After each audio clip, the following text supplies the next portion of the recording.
L'actualité nationale et internationale. Ouaga FM, la radio leader. Ouaga FM, Ouaga FM, la matinale info.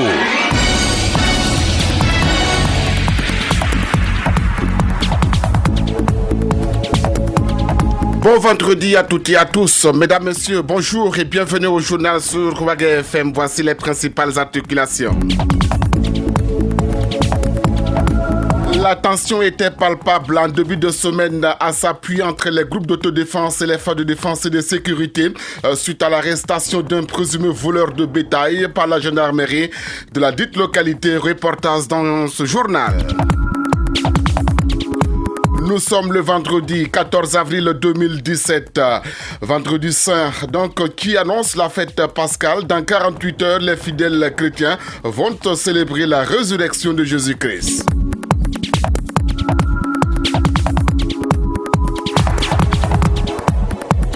Également au menu, le sport avec la 18e journée du championnat national de football de première division prévue pour ce week-end. Et en toute fin d'édition, nous vous proposerons la chronique de la rédaction signée Serge Kra de la Force. Une fois de plus, bonjour et bienvenue.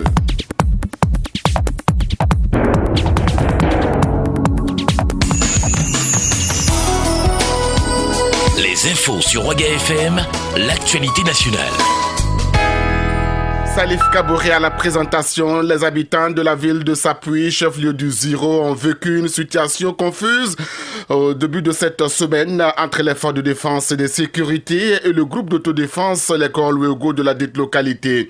Des informations qui nous sont parvenues faisaient état d'un présumé voleur de bétail sur qui les Korluego voulaient mettre la main. Pourtant, ce dernier était déjà dans les locaux de la gendarmerie de Sapuy.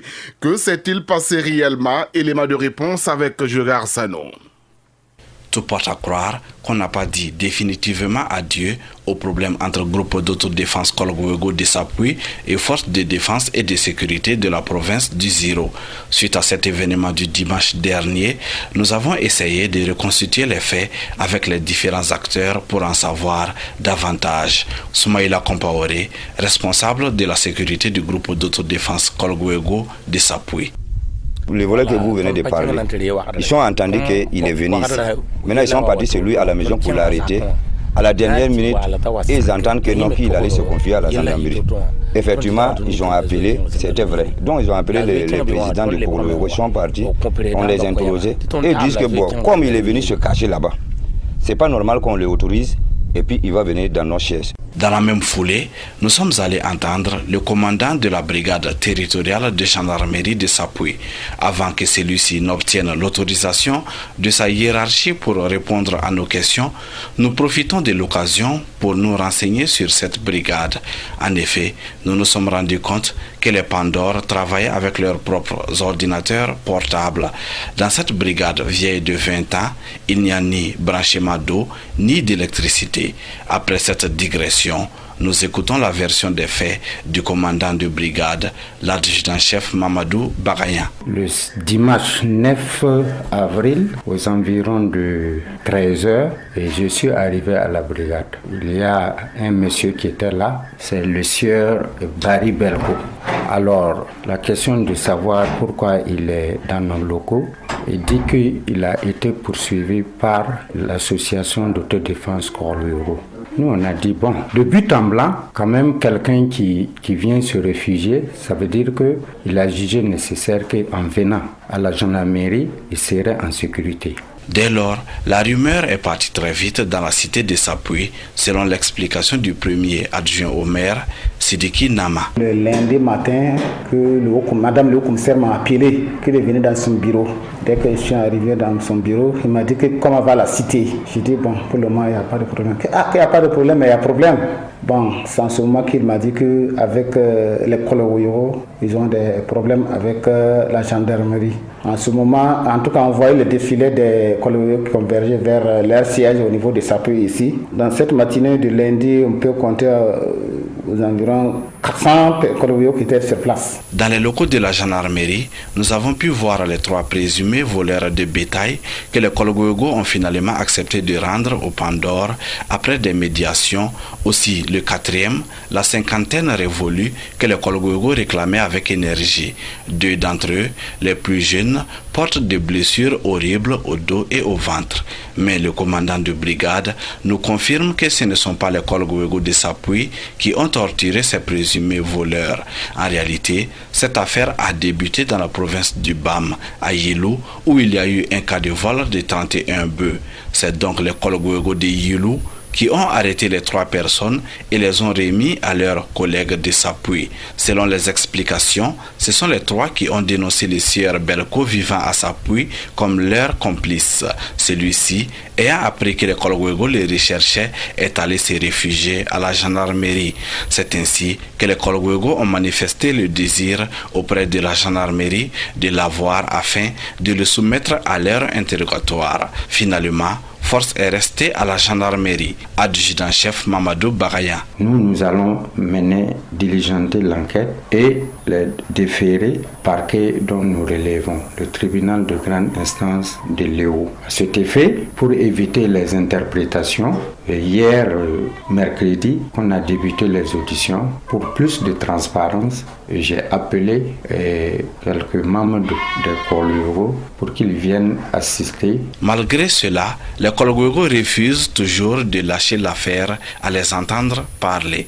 Solo Savadogo, Kologoyo Wiebga de Sapuy. Oui, ça c'est normal. Il faudrait qu'on les suive. Puisque eux disent qu'on n'a qu'à les envoyer. Ils vont les interroger. Donc nous les suivons jusqu'à la dernière minute. Et ils ne peuvent pas les laisser aussi en dehors de notre accord. Nous aussi on ne peut pas les obliger pour dire qu'ils n'ont qu'à faire ce qu'ils ne peuvent pas faire. Donc nous les attendons. Tel résultat qu'ils vont nous envoyer. Là on va s'entendre puisqu'on fait le même travail. On pourrait refuser de l'admettre, mais cette situation ouvre la fenêtre sur une crise de confiance entre les citoyens et la justice, pense le directeur des programmes de la radio Loudon, une radio locale de la place, Théophile Nébier. Il y a le manque de confiance. Ce n'est pas entre la sécurité et les populations, mais plutôt notre justice. Puisque en écoutant les membres de Kologoyo, ils disent c'est vrai qu'ils peuvent remettre ces 3-là à la gendarmerie, mais c'est sûr que les choses ne vont pas marcher. On va les relâcher comme ça. De vive voix, pour le dénouement de cette affaire et pour éviter d'éventuelles frayeurs à la population, forces de défense et de sécurité, élus locaux et responsables de groupes d'autodéfense, ainsi que les hommes de médias de la localité ont évoqué un besoin de communication et de justice. Un reportage signé Gérard Sanou qui était à Sapuy. Une petite courte pause et on passe à d'autres actualités.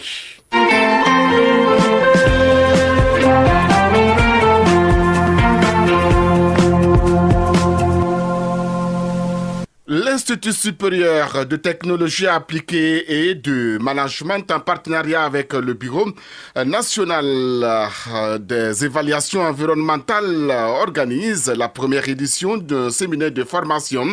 Ce séminaire donc a débuté hier et s'achèvera donc aujourd'hui. Et l'atelier est sous le parrainage du président de la Chambre des mines.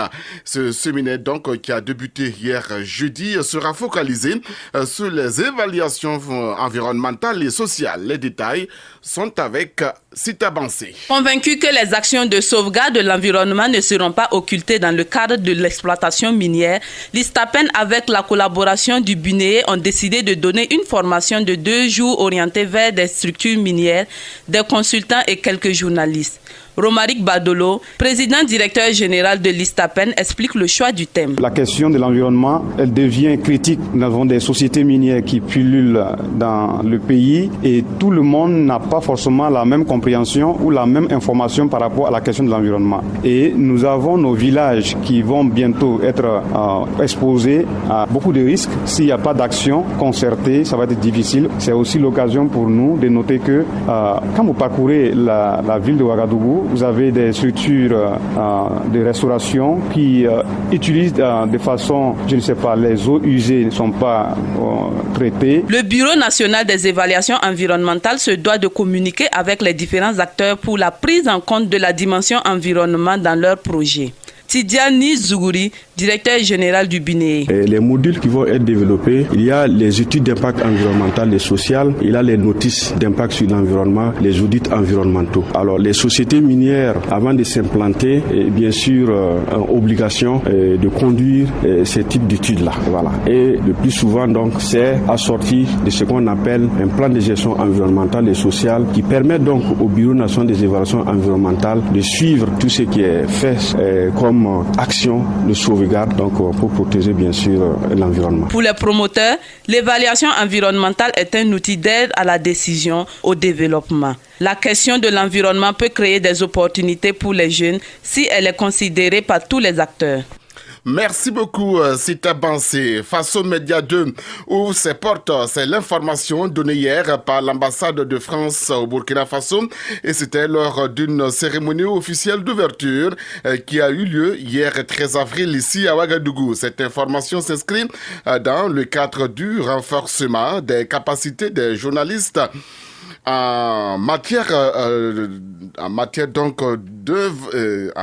d'investigation. Voilà, on s'en sort. Et le compte rendu ici est signé Marie-Estelle Guébré. L'Union nationale de l'audiovisuel libre du Faso et l'Agence française de coopération média en synergie d'action comptent renforcer les capacités des journalistes en matière d'investigation. Pour le président de l'UNALPHA, cette formation vient à point nommé. Charlemagne Abissi. Aujourd'hui, on parle de data journalisme. C'est quelque chose de nouveau, mais c'est fondamental pour nous en tant que journalistes. Vous savez très bien que l'information, c'est le résultat donc, du traitement des données. Voilà, donc si nous travaillons sans données, si nous travaillons sur des rumeurs, si nous travaillons sur des opinions, eh bien, nous ne donnons pas de bonnes informations à la population. Lorsque vous avez une information documentée, alors vous êtes sûr de pouvoir toucher le cœur des gens et d'apporter l'information juste, qui permet en tout cas à chacun de se faire une opinion et de prendre une décision dans le cadre donc, de son expression dans la marche de la démocratie. Pour la responsable du projet Afrique, CFI a été d'un grand apport dans la collecte et le traitement de l'information, surtout pendant la période électorale. Salomé Sabatini. On a travaillé quand même pendant de nombreux mois sur l'information citoyenne, l'information en période électorale. Quel type d'information donner aux citoyens, aux auditeurs, aux lecteurs pour leur permettre de mieux comprendre le processus qui était en train de se dérouler, la transition, les élections. Et je pense que ça a fonctionné parce que d'ailleurs il y a une synergie inédite qui a été mise en place par Faso Média 1 au moment des élections, donc une synergie électorale dans laquelle plus de 60 radios ont souhaité informer ensemble les citoyens de l'ensemble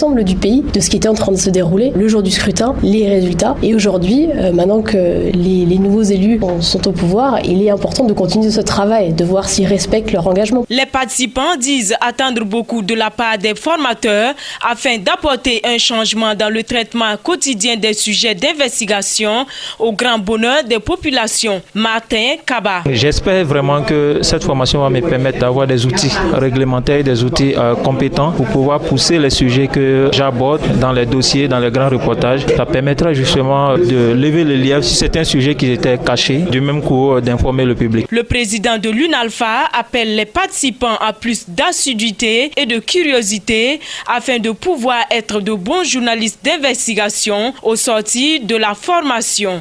Merci beaucoup Marie-Estelle Guébré pour ce compte rendu. Une belle cérémonie qui a eu lieu le week-end dernier, c'était à Kion, Kado, où l'école primaire a été inaugurée.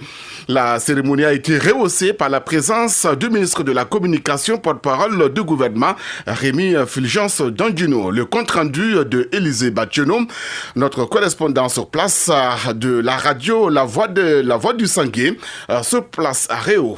Samedi 8 avril 2017 a eu lieu à Kado l'inauguration de l'école primaire Chebe Bationo dans la commune de Kion, province du Sangué. Que penser de la construction de ce joyau? Écoutons le ministre de la Communication et des Relations avec le Parlement, Rémi Fulgence Dandino. Nous avons le Lien Chebe International qui depuis des années participe à la promotion de l'éducation et de la santé en particulier en construisant avec l'accord du MENA et du ministère de la Santé soit des maternités et ici à Kion c'est une école.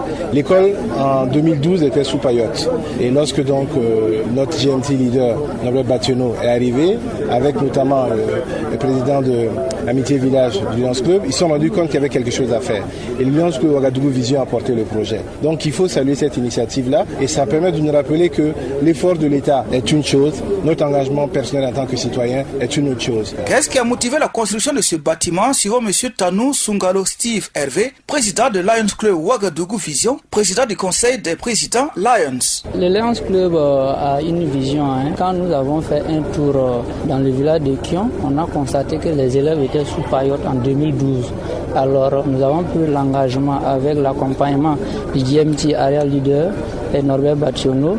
On a monté le projet, on a soumis à la LCIF. Alors on a eu le financement et ça a été coordonné par notre partenaire qui est Lyon Amitié Village. Et nous avons procédé à un lancement appel d'offres pour la construction de l'œuvre. Et c'est ainsi qu'on a commencé le chantier en 2014 et on a terminé en août de la même année. Comment s'est opéré le choix de cadeaux dans la commune rurale de Kion? Réponse avec le gouverneur du district 403 A1, Jean-Baptiste Sow. C'est d'abord un sentiment de joie. Vous savez, notre retard est lié au fait que nous n'avons pas encore pu avoir le seuil critique qu'il faut pour le développement d'une nation. Et chaque fois que l'on construira des écoles pour donner de meilleures conditions pour que les enfants puissent étudier dans de bonnes conditions, évoluer et se tracer une carrière, c'est quelque chose de merveilleux. Et le choix, c'est d'abord l'organisation des lieux. Vous savez, nous sommes organisés en club et nous sommes organisés en zone, mais également nous avons un réseau mondial. Et ce réseau mondial, ce sont des structures qui ont été créées pour la promotion des œuvres, mais nous avons en plus de ces structures, de ces partenaires, notre fondation. Il se trouve que Amitié Village a signé un partenariat avec le district 403 A1 et ils connaissent bien cette région-là. Quand ils sont venus et ils ont discuté avec Norbert, et Norbert a dit non, ils ont des problèmes avec les classes ici, ils n'ont pas de classe. Et le projet a été monté par Amitié Village, le club Ouagadougou Vision, et ça a donné quoi? Le club a apporté 20% et manager la chose parce que les Lions, c'est ce qu'on sait faire, identifier les besoins, travailler pour que les différents partenaires qui sont impliqués dans l'exécution du projet exécutent ce projet-là. Et c'est ce que mon ami Tanou a fait avec vraiment brio. Rappelons que l'école primaire Chébé Bationo, composée de 3 classes, un bureau et un magasin, a été réalisée par Lions Club Ouagadougou Vision, financée par la Fondation Lions Club International et coordonnée par Lions Amitié Village. Un reportage signé Élisée Bakuno de la radio La Voix du Sangué.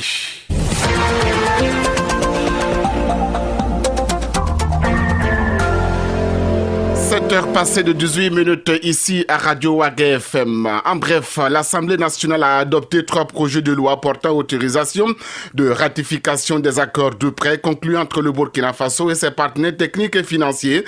C'était hier 13 avril. Cela permettra d'assurer le financement des projets de construction de la route Guiba-Garango, d'extension et de renforcement des réseaux électriques dans certaines régions de notre pays, de mobilisation et de valorisation des eaux de surface dans la région du plateau central. L'autorisation de contracter le prêt s'élève à 60 milliards de francs CFA.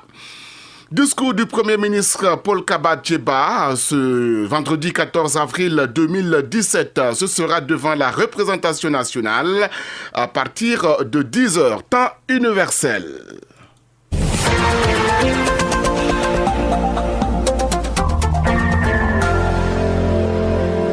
Les chrétiens catholiques commémorent ce vendredi la crucifixion de Jésus-Christ à la croix à Golgotha. Quel est le sens du rite et quelles sont les différentes activités qui sont menées ce vendredi saint? Écoutez, l'abbé Raoul Ouedraogo, prêtre de Jésus-Christ et directeur de la radio et de la télévision Ave Maria. Il est au micro de Franck Aristide Jeffard. Vendredi saint, la symbolique forte, c'est la croix. C'est le seul jour dans l'église catholique et un peu dans les autres églises sœurs, il n'y a pas de célébration eucharistique. Le matin, on se rassemble pour faire un peu comme les premiers chrétiens, lire la passion du Seigneur et faire le chemin de croix très tôt le matin. Et on se retrouve le soir pour ce qu'on appelle la célébration de la passion du Seigneur. On ne sert pas de messe parce qu'on dit que le jour où le Christ est livré, c'est un sacrifice sanglant. C'est un sacrifice réel parce qu'il est sur la croix. C'est cette symbolique-là qui est là. Et la croix qui existait bien avant le Christ, il y avait des croix dans des civilisations. Avec Jésus, la croix prend un autre sens. C'est maintenant un sens de salut. La symbolique de la croix, c'est le lieu où Jésus donc s'offre. Il montre qu'il se livre, il se donne. Vendredi saint où Jésus se livre sur la croix. Il y a 14 stations. Parfois, on y ajoute 15e station pour la résurrection de Jésus parce que le chemin de croix n'a de sens que parce que Jésus est ressuscité. Donc, l'aboutissement, c'est la résurrection. Le vendredi, c'est jour de jeûne. Vous savez, le carême finit le jeudi saint avec la célébration de la Seine. Mais le vendredi saint, à cause de sa spécificité, parce qu'on est déjà à Pâques. Et donc, le vendredi, l'Église va demander particulièrement que les personnes s'unissent par leur jeûne et la prière au Christ et participent donc aux souffrances du Christ. Après le chemin de croix très tôt le matin, le soir, on se retrouve pour la célébration de la passion du Seigneur. Alors, c'est une liturgie qui ressemble à peu près à une messe, mais il n'y a pas de consécration. Donc, on ouvre la célébration. Quand vous arrivez, même vous pouvez avoir peur parce qu'il n'y a pas un ornement particulier. On laisse l'autel dépouillé et ce qui va vous frapper, c'est que le prêtre commence la célébration par ce qu'on appelle la prostration. Il va arriver sur un tapis rouge ou alors ceux qui n'en ont pas, donc une natte aménagée où le prêtre arrive en silence et il fait une prostration pour montrer justement, eh bien, le Christ est mort. Et donc, on commence un peu comme si on était un peu désespéré alors que ce n'est pas cela, mais on regrette que de par nos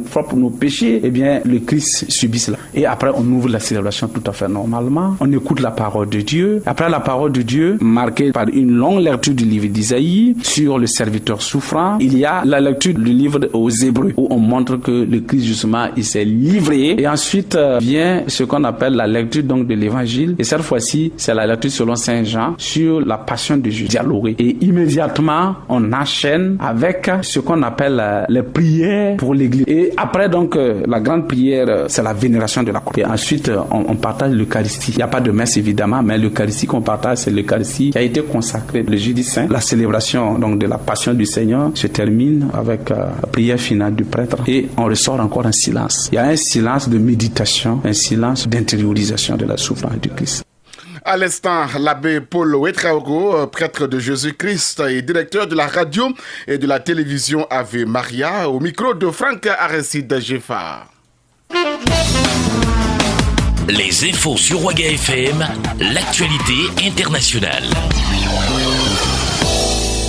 Un point complet sur l'actualité hors du Burkina avec Paul Miki Ramba. Bonjour. Bonjour Salif Kabouré, bonjour à toutes et à tous. Mesdames, messieurs, au Nigeria pour commencer, 3 ans jour pour jour après l'enlèvement de 276 jeunes lycéennes à Chibok, une localité dans le nord-est du pays. 195 d'entre elles sont toujours portées disparues, mais cet enlèvement de masse semble aujourd'hui être tombé dans l'oubli.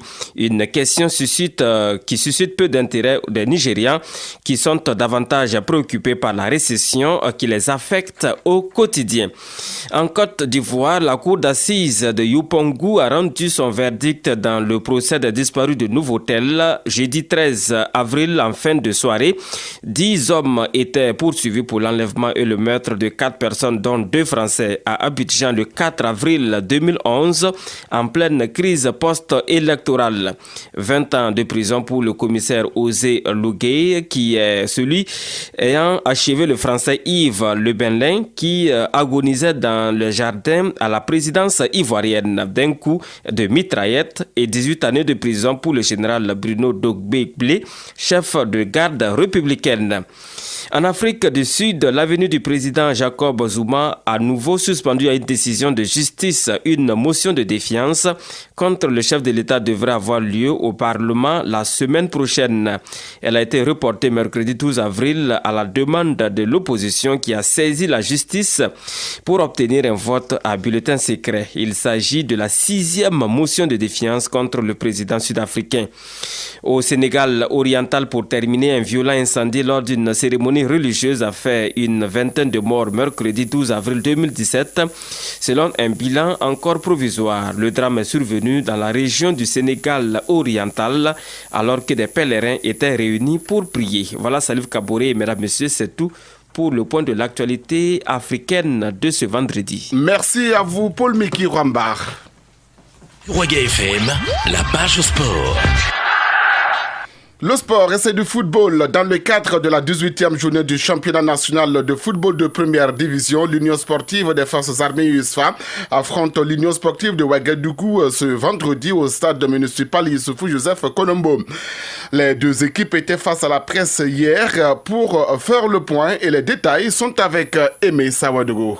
Le match de la 18e journée du championnat entre l'Union sportive des forces armées USFA et l'Union sportive de Ouagadougou USO a une saveur toute particulière pour Mousso Ouedraogo, coach de l'USFA, qui a dirigé l'USO pendant 2 ans. Et pour le technicien de l'USFA, cette rencontre s'annonce très difficile. Mousso Ouedraogo. Donc c'est ça les anciens que j'ai laissés là-bas qui demandent les matchs. Les nouveaux recrutent et ils foulent la pelouse au fur et à mesure que les minutes s'égrènent. Donc pas une façon de dire que je connais l'adversaire mieux que le coach. Mais quand vous avez travaillé dans une maison, vous connaissez déjà les joueurs auxquels vous avez face. Et je pense que tout ce que j'ai énuméré, ce ne sont pas des joueurs moindres. C'est des joueurs qu'il faut réellement considérer, prendre au sérieux. C'est une façon aussi de dire à mes joueurs, bon, prenez garde aussi parce que vous avez devant vous de la matière et réellement il faut qu'on travaille sur le plan tactique, sur le plan technique et surtout sur le plan psychologique. Du côté de l'USO, le match a été durement préparé afin d'obtenir les points à l'issue du match. Théon Noël, coach de l'USO, dit être bien armé pour affronter les militaires. Après le match, il faut compter les points. Et les points, ce qui est bon, ce qui est meilleur, c'est les 3. Et nous sommes armés pour aller faire un bon résultat. Et dans le jeu de foot, c'est un jeu d'échecs. Évidemment, il faut savoir pousser le bon pion. Et comme je l'ai dit tantôt, qui aujourd'hui peut prévoir l'issue du match de demain? Personne. Sauf nous qui nous sommes d'espoir. Après un travail bien fait et bien assimilé. Et comme je l'ai dit au début, on se lève du bon pied et c'est bon, ça va et tout va rouler. Et nous, aujourd'hui à l'USO, nous avons foi au travail que nous avons fait avec les jeunes gens que nous avons et que nous attendons aujourd'hui un résultat. Le match entre l'USFA 2e et l'USO 4e du championnat est pour ce vendredi 14 avril 2017 à 16h au stade Issoufou Joseph Kolombo. Le samedi 15 avril, le Fort reçoit le Santos FC à 16h, toujours au stade Issoufou Joseph Kolombo. Merci beaucoup à vous, Aimé Sawadogo, pour ce point complet.